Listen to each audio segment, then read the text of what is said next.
handling facilities here are a lot better than at the other spots, so we can't actually move the cows around until we've TB tested. So hurry up.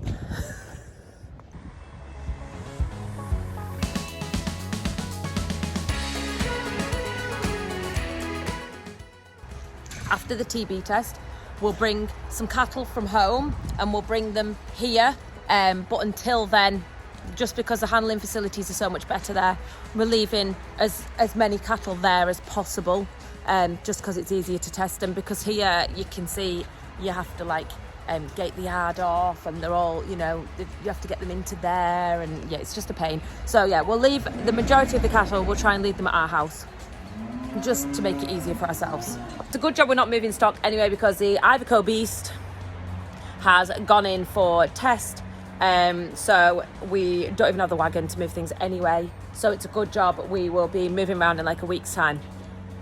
It's going to make a lot of straw spreading and feeding for us, but it's just one of them things, you just have to do it, don't you?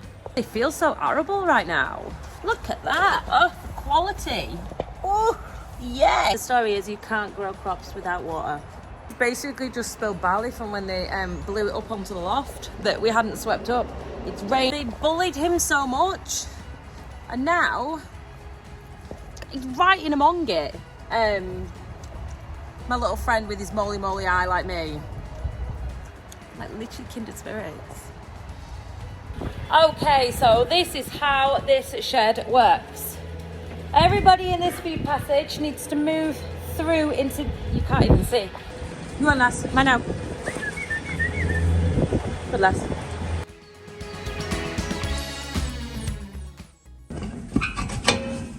It's one side through. Right, guys.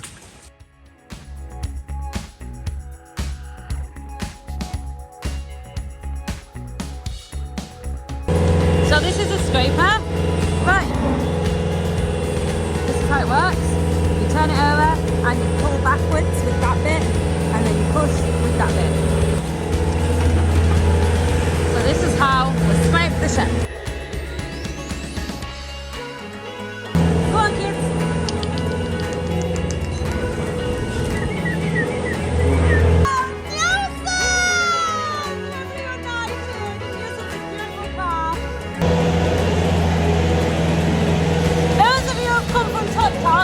Already know Newson's the most wonderful cow in the world.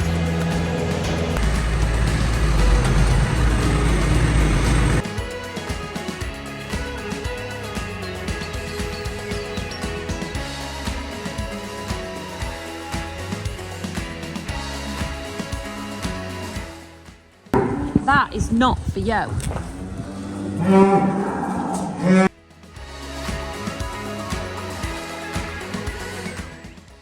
So the cows and calves slept in the cubicles for the first time last night, and they're not actually that bad. Nothing a bit of scraping off won't cure. So the cubicles are the most cost-effective way to keep the cattle here on the farm. There is no bedding involved, as you can see. They are on rubber mattresses. Believe it or not, these are actually brand new mattresses. Ask me if you want to know about them, because they're shite, and I would love to give my opinion. The 20-year-old mattresses are in better nick than the 1-year-old mattresses, which is unbelievable. So there is no bedding.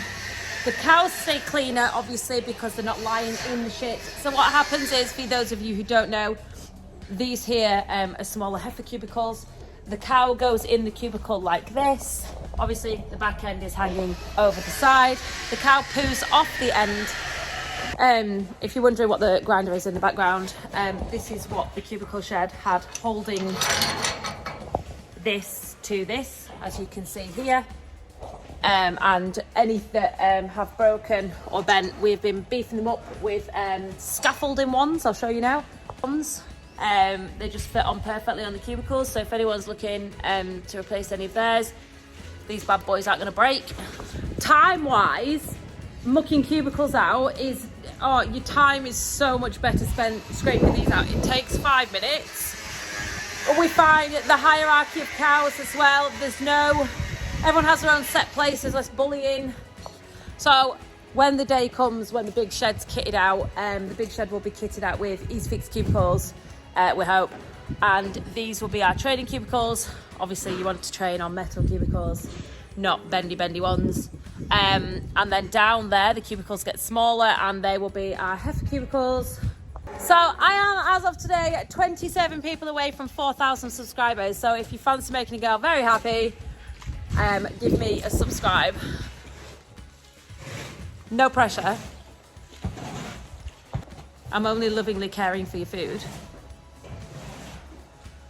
Do you think this little calf looks like Uncle Albert with its fluffy little chin?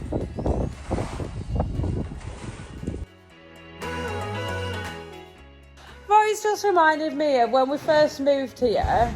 I'd just had Rufus, so he'd be what, like 6 weeks old or something.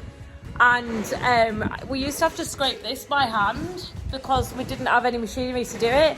So I'd literally get the exact same scraper that's out here somewhere.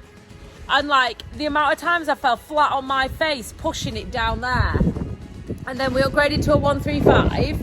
And you had to like pull a rope to flip the scraper over. But because the silage was so dry, the shit was so thick, you ended up like flipping it over.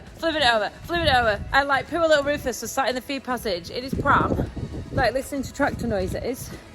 Maybe that's why it's so loud as a 6-year-old. Because it's used to being like bred away. As far as implements go, this is a very local implement. It was made 3 miles away by a man called Ian Dinsdale. I want to get one over.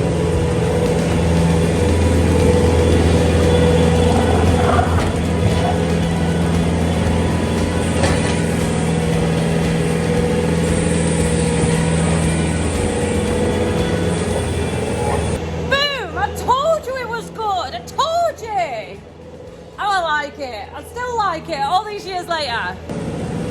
That pleases me.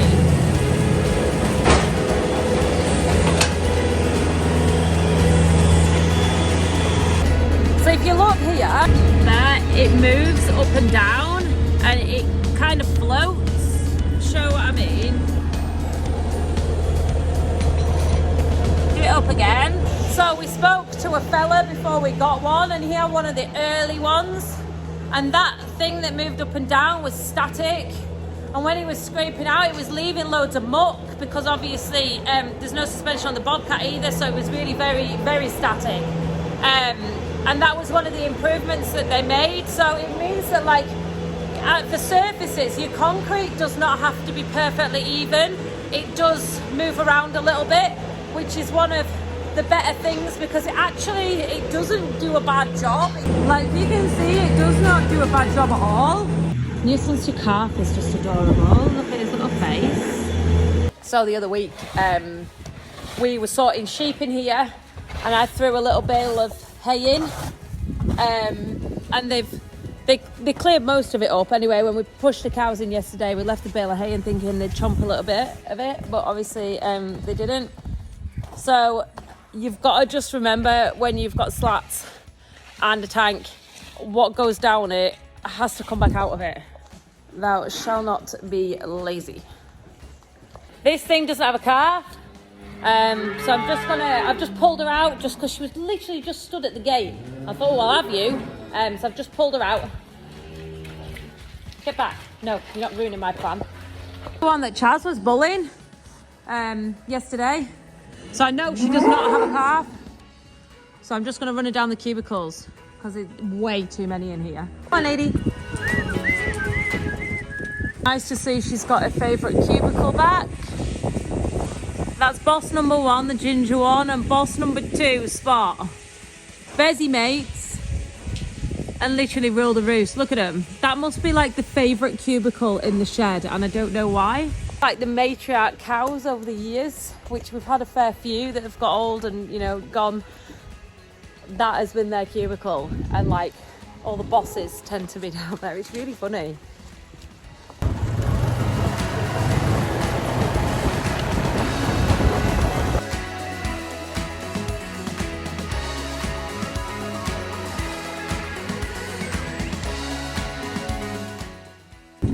fuming.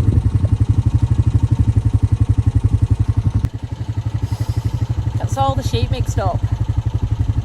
Because some open.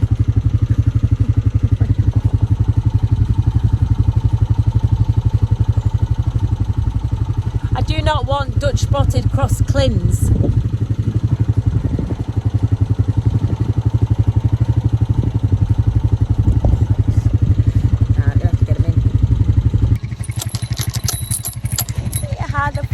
Chain on it. Sheep don't undo chains.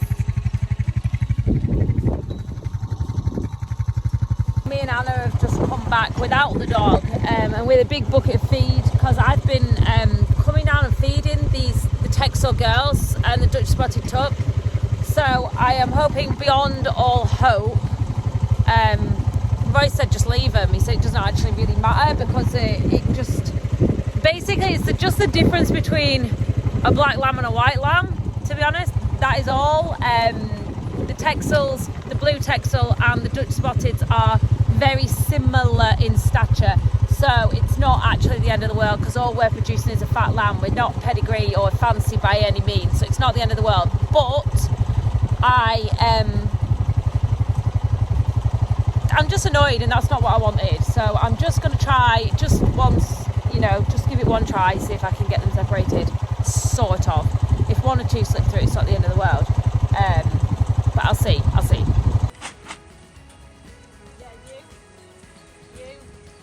Yeah, all of these. So actually, we've not done too badly. We've got Cloud, Sayeta, we've got a couple of Clin lambs in, like shearlings, but actually it's not the end of the world. Do you know what? I think that's about right, Right, I just need the top. If anyone from TikTok remembers Cloud, when she gets the fleece on, oh, let it back, open it, I want them two out, they're the lambs. Right, close the gate. That was lucky, wasn't it? Right, so that's fine. They're fine. Come on, Milan!